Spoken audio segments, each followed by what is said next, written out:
விஜய் எனும் நான்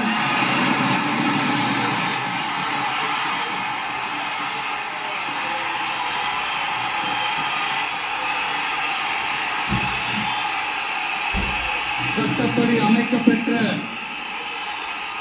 இந்திய அரசியல் அமைப்பின்பால்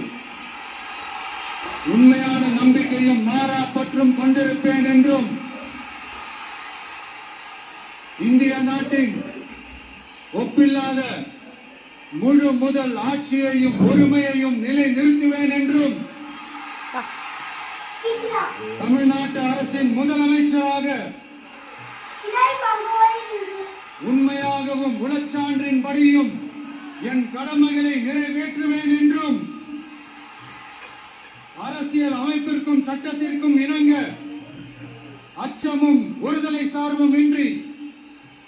விருப்பு வெறுப்பை விலக்கி பலதரப்பட்ட மக்கள் அனைவருக்கும்